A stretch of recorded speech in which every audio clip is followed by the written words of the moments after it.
xiritaan maaha waxaan u istaagay runtii waa mahadcelin aan aad iyo aad idinku mahadcelinayo xaadiritaanka iyo runtii dooda qiimaha leh ee guddigeeni wadaxaajoodka federaalka iyo individual aqoon-yahaniska Dr. Sulub iyo ka mid yihiin iyo odayaashii kale labada maalmood oo kale gabdhaba contributionkii ay ka dhiibteen arrintan iyada ah gabagabadeeda marka forumkan agaasimayaasha guud runtii sanadkii 2 goor ugu yaraan ayuu noo dhici jiray laakiin waxaan runtii u mahadcelinayaa agaasimayaasha guud soo jeediyay inaan madashaan ballaarino oo aan aqoon-yahanka iyo guddiga wadaxaajoodka oo labada heera iyo jaamacadaha iyo maaragtay dadka elite-ka reer Puntland lagu soo daro runtii waa ogtiin hadda resource-ka iyo waxaas waa iska yar yihiin oo badanaa maaragtay beesha caalamka ayaa ina ka kaalmaysa maaragtay waxyaabahan oo kale khaasan UNDP aan u mahadcelinayno muxuu ahaa runtii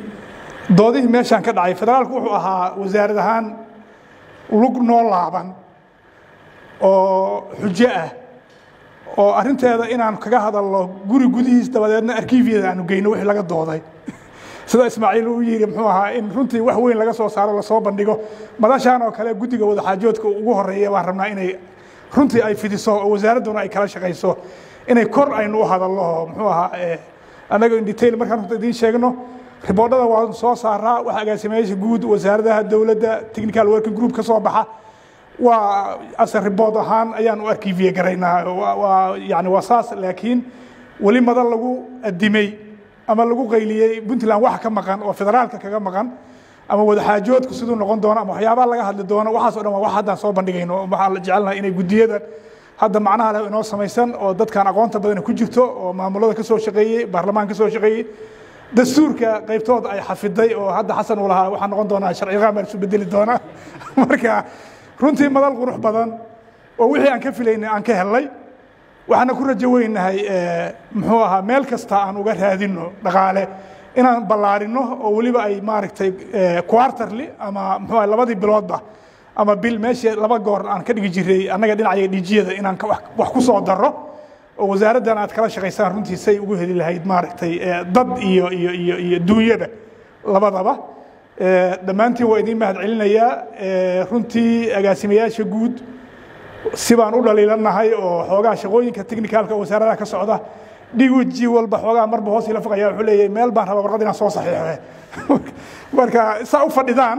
commitmentigiina iyo sida u joogteen labada beri ba runtii si qaali ah oo maaragtay anagu aan ku dhaliilanahay weeye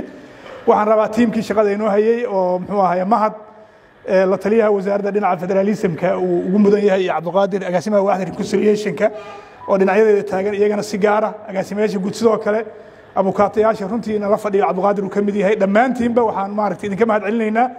inuu report qurux baran oo minute-kana waxaan filayaa shalay baan waxaan iri qof Soomaaliga aad u yaqaan Ingiriisku dhib ma laha turjuban doona ama diyaarsan doona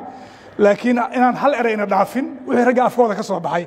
iyadana waa rajaynayaa insha Allah inay halka taalo marka minute-ka inoo soo baxay iyo report-ka soo bixi doona iyo muxuu ahaa technical issues-kana anaga ka soo shaqeyn doona waxaan jecelnahay marka inaan soo bandhigno wixii marka ku jira ama aynu ku daray ama aan ka dhinay wixii aan ku hadalnayna inaan nagala saari doontaan idanka ilaah inta ka bacdina waxaan rabnaa inaan idinka mahad celiyo duhur wanaagsan salaamu calaykum waraxmatullaahi wabarakaatuh